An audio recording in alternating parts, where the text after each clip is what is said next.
The Batman has taken the world by storm, or at least it has certainly taken my life by storm. So today I want to rank all 12 theatrically released Batman movies from the worst to the best.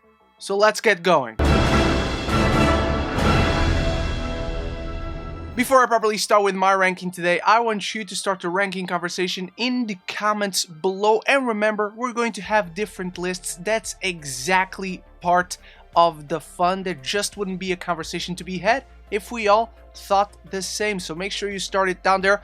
And of course, if you like movies, TV, and Batman, make sure to click the subscribe button so you don't miss any future conversation on your favorite movies and TV. Also, I reviewed the Dark Knight trilogy ahead of seeing the Batman. I have a spoiler-free review and a spoiler review for the Batman, but every other film on this list I haven't exactly reviewed, so I'm not going to dive deep into the Michael Keaton ones, into the Joel Schumacher movies, into even Batman v Superman, as I will be reviewing them later this year ahead of The Flash, which will have both of those Batman in it. Without any further ado, on to number 12. And in last place, we have Batman 66. This is very much a product of its time. This is a film specifically designed to sell you on a TV show that was playing at the time, that was the only Batman that people had access to on movies or TV. This is a film that feels entirely like a product, that just has enough of a story to fill up that runtime, and then you'd be kind of inclined to watch the TV show. But it is also not a Batman that I enjoyed. This is not a Batman I connect with. This is very much not a Batman of my time. I wasn't born in 1966, far from it. But it is just a Batman that I never thought felt right. And I don't think a lot of the film ages particularly well, where there's nothing interesting going on with the characters. It's an amusing time capsule to look back and see how Batman was portrayed on TV. It's really funny in that sense, but apart from that, as a film, as a character piece on the Caped Crusader, just really does and never did anything for me.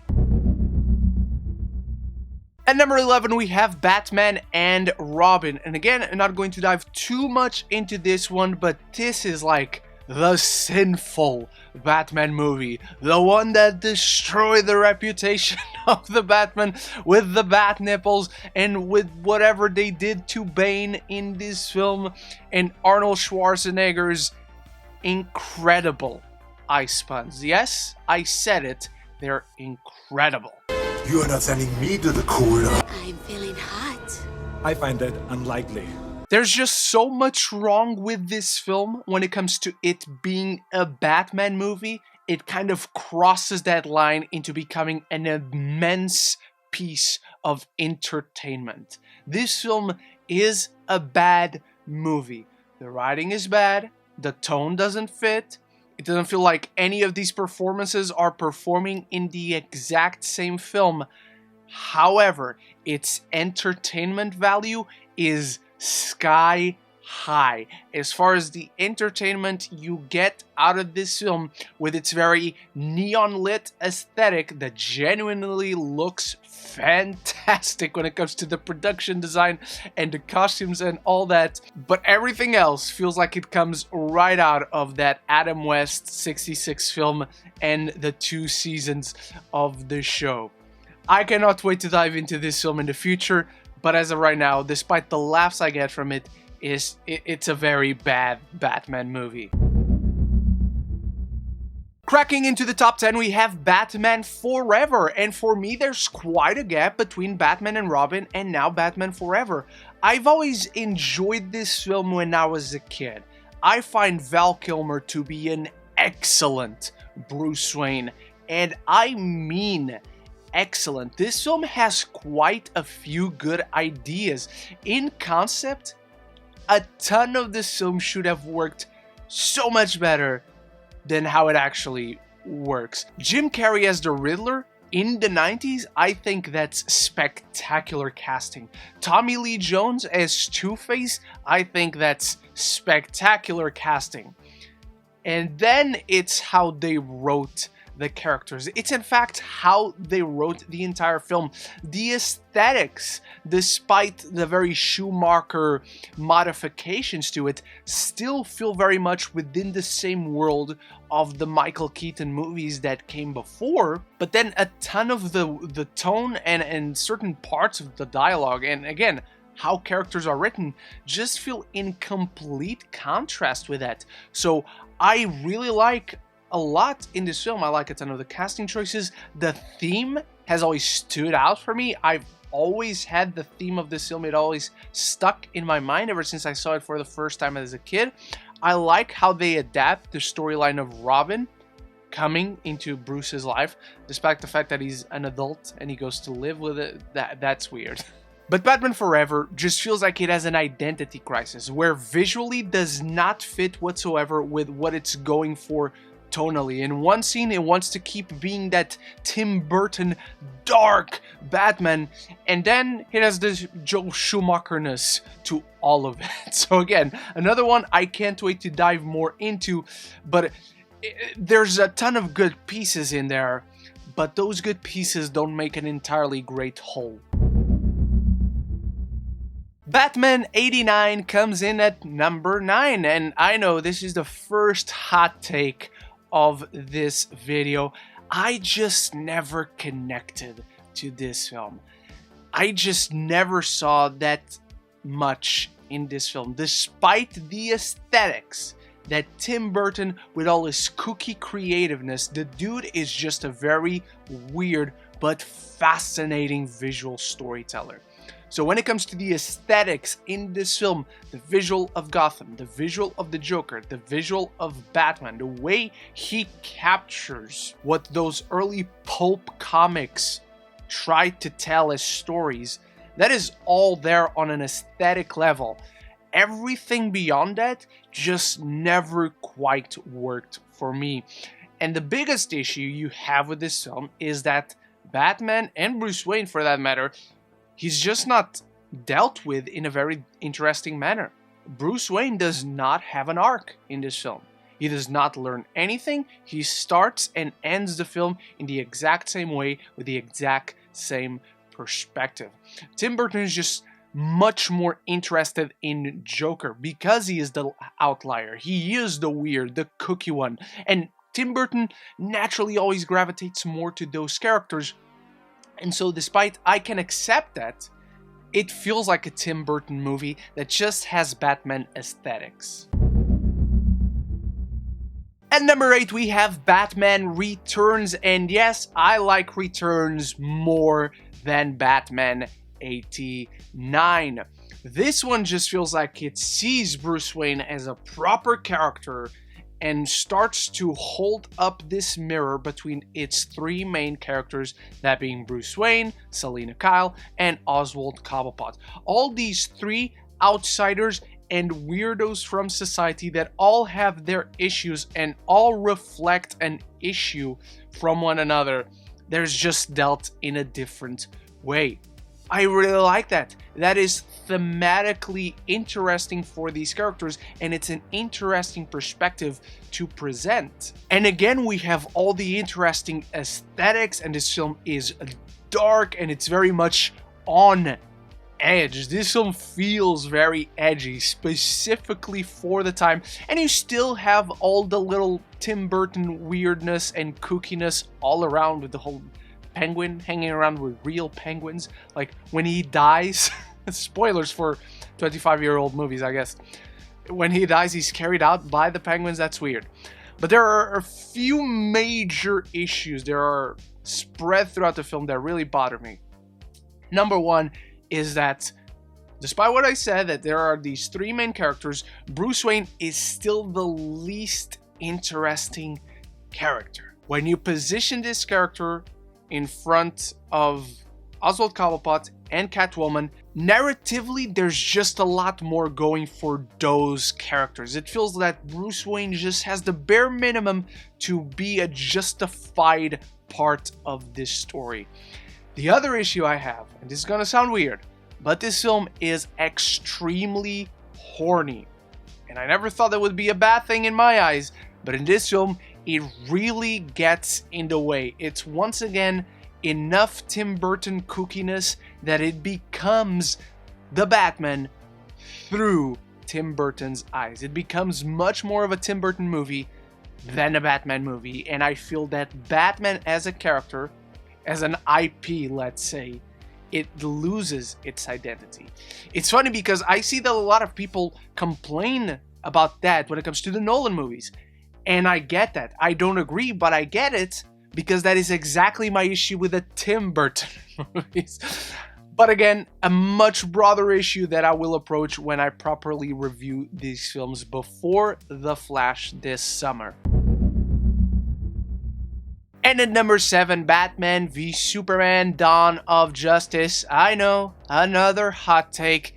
Despite this just being 50% a Batman movie, it does so much more with that character than I see any of the films prior in this list doing.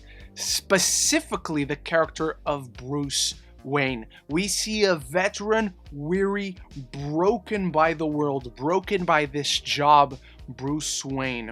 And we see his point of view, his extremist point of view, on dealing with an all-powerful alien creature. What happens when we take this ordinary man and place him face to face with the extraordinary? And I really love seeing his journey in this film, clunky as it is, from this man who trusts absolutely nobody. He doesn't trust anything he doesn't know, and coming to see the value in Superman, in Clark Kent, as a human being, as someone with a mother. As botched as the execution of that moment is in concept and thematically, it really works for me. Now, Batman v Superman is a film I actually reviewed when it came out. I already had a channel, but my channel has evolved. My sound has gotten better, my image has gotten better, so I want to approach it again. And so it's a film that I want to dive more into, but everything it does with this character is exactly why I fell in love with this character and why Batman is my favorite superhero of all time. The Lego Batman movie sits just out of the top 5, and after the gloominess of Batman v Superman, we get a fun, uplifting Batman movie that has such good laughs, such a kinetic pace to it. This film is so freaking energized that it really fits with a Lego movie, but it manages to poke fun at everything it can in the Batman lore, in the Batman canon, all the tropes that come with this character. It celebrates them while being a send-up of what Batman is, what Batman has been through the years in the comics, in the films, all the changes that were made with this character, and everyone just has a ton of fun with it. We see Zoe Kravitz for the first time as Catwoman in this one, and Will Arnett has such a fun time playing this character. And the film has so many gold mines of jokes, particularly the one with Robin when he's presenting himself to Bruce Wayne, always cracks me up. But it's also able to look beyond the veil and see Batman and Bruce Wayne for what he really is, this lonely, broken man that needs some love. And I love just the perspective that this film presents, and it's just a ton of fun, and it is the best Lego movie. Batman Mask of the Phantasm cracks in our top 5, and this is the superior animated Batman film, at least that was theatrically released. That's a conversation for another day. Plucked right out of Batman the Animated Series, which is one of the best animated shows of all time, one of the best shows of all time, and it's just a great original story. What Bruce Timm and Paul Dini were able to do with this, I'm sure this was a vote of confidence from Warner Brothers. after they created this certain original character in the show that I don't know if you've heard of. Her name is Harley Quinn, and she was so successful, they gave them an entire film to be original, and they created this new myth of the Phantasm that connects to both sides of the character that is Batman and Bruce Wayne. It's a tragic love story. It is a crime noir film where Batman goes to investigate and find out who is this person that is killing these criminals in Gotham, to the point where the Phantasm has been so beloved ever since this film came out in '94, I believe, that she is now a part of the comics. Again, spoilers for 20-year-old films. I think the only thing that really gets in the way of this story that they're telling in this film is the runtime. Even the Lego Batman movie is able to breathe a little more, and that film has a ton going on already. This film just doesn't allow the most emotional moments to really linger on enough, and so it passes by those more heavy, intense moments rather quickly, where you don't get to absorb and feel its emotional impact all the time. And so I think that drags the film down just a tiny bit, but what it does well, it does incredibly well. The Dark Knight Rises sits just outside of the top 3. I have always found this film underrated. Again, I've just reviewed this film, full spoilers for this one as well on that review, and it's just a great, masterfully done finale for this entire trilogy.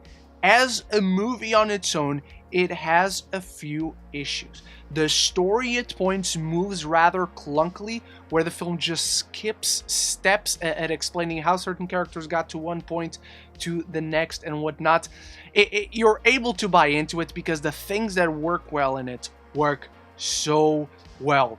Bane is an incredibly intense villain where all he does is successfully intimidate others and the audience throughout this film as the first big physical challenge for this Batman. And he beats Batman, and he uses Batman's past mistakes, Gordon's past mistakes, Gotham's past mistakes, and brings them back to haunt him and to destroy the city that Batman has swore to protect. But the film also ends up pushing Bane to the side near the end, where it's not even Batman that deals him the final blow. But as a cap-off to the entire Dark Knight trilogy, it connects to how this story began, developed, and now concludes in this one so well. It feels so much like a coming together of what this story has always been and has building up to it at the end.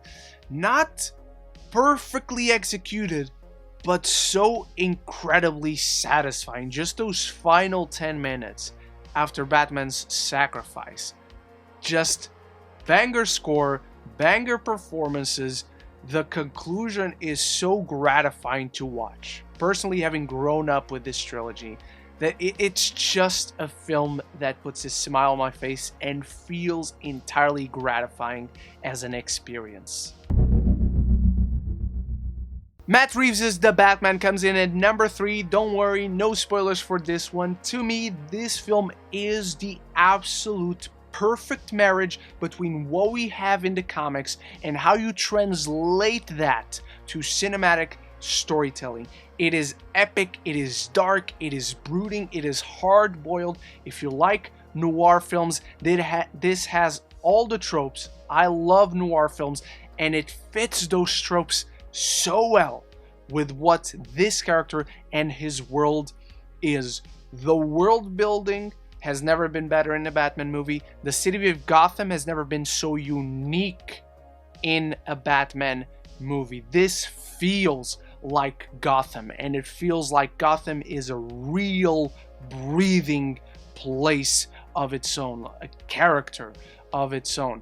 It is the best Catwoman we have ever had, the best love interest we have ever had for a Batman in live action. Just love the relationship of Catwoman and Batman, and Robert Pattinson delivers one tremendous performance where he has to balance these two sides of this character. They're just so opposite of one another, where we're used to see Batman as a master of his mind. He has fully mastered his capabilities, physical and mentally. In here, he hasn't. Bruce Wayne is a broken shell of a man, still haunted by what happened to his parents.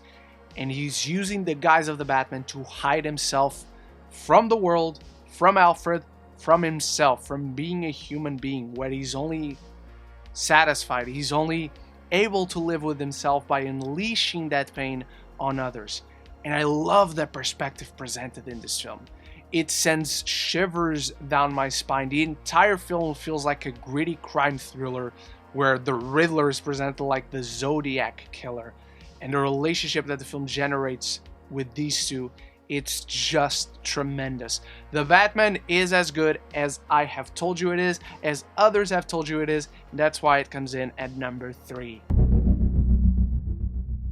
And The Dark Knight comes in at number 2. I bet you expected to see it at number 1. But no, I really love The Dark Knight. I think my only issue with it, I addressed it in my review right up here, is that I really feel like the film hits this crescendo with the Batman and Joker, and then we have the Harvey Dent part that works thematically, narratively, just not inserted entirely correctly structurally for me. But for many others, and rightfully so really, it is still recognized as the peak of the genre, the film that transcended what comic book movies could and maybe should be. This is a gritty crime thriller that completely destroys the Batman along the way, where the Joker is this maniac that just wants to destroy, but then as you start seeing him deconstruct functional society in Gotham, you kind of see that he has a point, and that's the most frightening thing about him, where Heath Ledger delivers a stellar performance, rightfully worthy of that Academy Award win that is remembered to this day as the standard bearer of not only Joker performances, but comic book villain performances and performances in general, movie villain performances in general. This film is historic for all the right reasons, and it deserves to be remembered as such. But Batman Begins is our number 1 for a couple of reasons. This film is just immensely special to me. I saw it for the first time when I was 12. My dad took me to it, and ever since that, it has stuck with me because it's such a magnificent interpretation of my favorite superhero of all time. To me, it is the quintessential origin story for Batman, and the quintessential origin story of how you tell a superhero origin story. It just takes all those steps really well, telling this beautiful story of becoming, of this broken man who used his brokenness to become something more, something for others other than just for himself. This was also the film that, if you don't know, this was when I told myself I want to be a film director. It was because of this film, because of how Christopher Nolan plucks these extraordinary characters and inserted them into the real world with this film. And I love origin stories. Like I said, this to me is the quintessential origin story. It is this beautiful story of becoming, and just hits all the right notes to me every time I go to watch it. And if not for this film and what it does so well, I just don't buy that The Dark Knight and The Dark Knight Rises would work as well as they did. And so Batman Begins is not only my favorite origin story, it is my favorite Batman movie. But that's my ranking of the Batman theatrically released film. So I want to know what you thought of my ranking. I want you to tell me your ranking down in the comments below. Just start the conversation because it's the most important part. And if you like what you saw here, make sure to click that subscribe button so you don't miss any future conversation in our favorite movies and TV. Again, I have reviews for all the Dark Knight trilogy movies. I have reviews for The Batman, a spoiler-free and a spoiler review, and I'll have one more The Batman-related video coming later, as well as my reviews for Fresh and Turning Red coming very soon. Thank you very much for watching. Thank you to my channel members Bruna and Stuart for making this video possible, and until the next one, love each other and love the movies.